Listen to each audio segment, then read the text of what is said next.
This is Optimal Relationships Daily, episode 1638. What a Real-Life Bully Tells Her Kids, by Kate Brierly with Healthline.com. Hello, everybody, and welcome back to Optimal Relationships Daily. I'm your host and narrator, Greg Audino, back again with another post for the parents out there. One that definitely has a different flavor to it than articles that we've read in the past, though. Today's contributor, Kate Brierly, opens up about her past as a bully and how she's navigated this topic with her own kids. It's a really good read, very honest, very genuine. So let's hear what she has to say as we optimize your life. What a Real-Life Bully Tells Her Kids, by Kate Brierly with Healthline.com. I'm not proud of what I did, but I'm trying to learn from my mistakes to make things better for my children. I'm about to reveal a big ol' skeleton in my closet. I didn't just go through an awkward braces phase as a kid. I went through a bully stage too. My version of bullying blew right past kids being kids and well into being a total bully to poor, unsuspecting souls for no good reason. The people I picked on were usually the unfortunate ones closest to me, family or good friends. They're still in my life today, whether by obligation or some small miracle. Sometimes they look back on it and they laugh with disbelief, because I later became, and am still to this day, an extreme people pleaser and non-confrontational queen. But I ain't laughing. I cringe. I am still completely mortified, to be honest. I think about the time I called a childhood friend out in front of a group for wearing the same outfit day after day.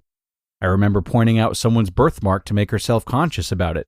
I remember telling scary stories to younger neighbors to terrify them into not sleeping.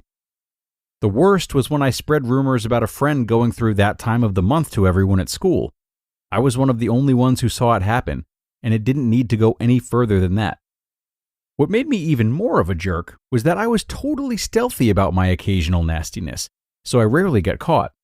When my mom gets wind of these stories, she is every bit as mortified as I am now, because she never realized it was going on. As a mom myself, that part really startles me. So why did I do it? Why did I stop? And how do I keep my own kids from bullying or being bullied as they grow up? These are questions I reflect on often, and I'm here to answer them from a reformed bully's perspective. Why a bully bullies? Why then? Insecurity for one. Calling a friend out for wearing the same thing day after day? Okay, dude. This coming from the girl who wore her American Eagle fleece until the elbows wore out and went through a heavy no-shower phase to preserve the curls that were really crispy strands of gel-trapped hair just begging for a washing. I was no prize. But beyond insecurity, it was one part testing the turbulent preteen waters and one part believing this was how girls my age treated each other. In that, I felt justified because there were people out there doing a lot worse. A girl had become our friend group's leader because others were scared of her. Fear equals power. Wasn't that how this whole thing worked? And hadn't the other older neighborhood girls written loser in sidewalk chalk about me outside of my house? I wasn't taking it that far. But here we are, and 25 years later, I'm still sorry for the dumb things I did. That takes me to when and why I stopped. A combination of relative maturity and experience. Surprising no one, I was devastated when the older girls who I thought were my friends shunned me, and people stopped wanting to hang out with our fearless friend group leader over time, including me.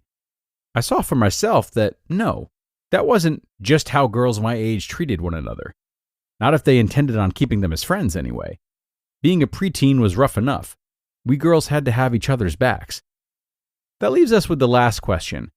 How do I keep my own kids from bullying or being bullied as they grow up? How I talk to my kids about bullying. Now, this part is tough. I try to lead with honesty. My youngest isn't there yet, but my oldest is old enough to understand. More than that, he has already had a frame of reference, thanks to a ganging up scenario in summer camp. No matter when or why it happens, and it's my job to prepare him for it. That's why we keep an open family dialogue. I tell him that I wasn't always nice, cough cough, understatement of the year, and that he will encounter kids who sometimes hurt others to make themselves feel good. I tell them it's easy to buy into certain behaviors if you think it makes you cooler, or makes certain crowds like you more. But all we have is how we treat one another. And you own your own actions, always. Only you can set the tone for what you will and won't do, for what you will and won't accept. I don't need to tell you that the anti-bullying sentiment is alive and well, and rightfully so. There are even extreme incidents in the news of people convincing others that they're worthless and don't deserve to live. I can't imagine inflicting or living with that horror from anyone's side. And let's be real. We can't let it get to that level to get us talking about and rallying against it. Because bullying doesn't just happen on the playground or the halls of some high school somewhere. It happens in the workplace, among friend groups, in families, online, everywhere. And regardless of friend group, age, gender, race, religion, or virtually any other variable, we are in this thing together. We are people and parents who are doing our best, and we don't want our kids on either side of a bullying scenario. The more awareness we bring, and the less we're collectively willing to take, the better off we'll be. You just listened to the post titled, "What a Real-Life Bully Tells Her Kids," by Kate Brierly with Healthline.com. And a big thank you to Kate for this post today. Definitely an interesting article and an interesting predicament to find oneself in as a parent. I'm so glad Kate has been open about this, though, with her children. Not just because it pertains to them, obviously, given that they're at an age in which bullying is relevant and everywhere, but also because Kate is sharing something about herself that doesn't color her in the perfect light. As parents, so many times we're tempted to showcase ourselves as these infallible beings. We don't want our kids to get the wrong ideas or feel as though certain behavior is okay simply because we've indulged in it. And this is a really great mindset, but I think it's really valuable for any parent to consider how to walk the line between setting a good example and also being honest about our own shortcomings in a way that's appropriate for our kids to hear. So my challenge for you today is to think about what sides of yourself you might be sheltering from your children, and if showing those sides in the right way could actually help you sharpen your relationship with your kids and let them know you a bit more, and maybe even break the seal of what might otherwise be difficult standards for you or them to live up to. Fun, right? Good luck with that, parents. It's time to wrap things up for today. As always, I'm so glad you joined, though. Wishing you all the best on this Friday. Have a great rest of your day, and I'll talk to you again tomorrow, where your optimal life awaits.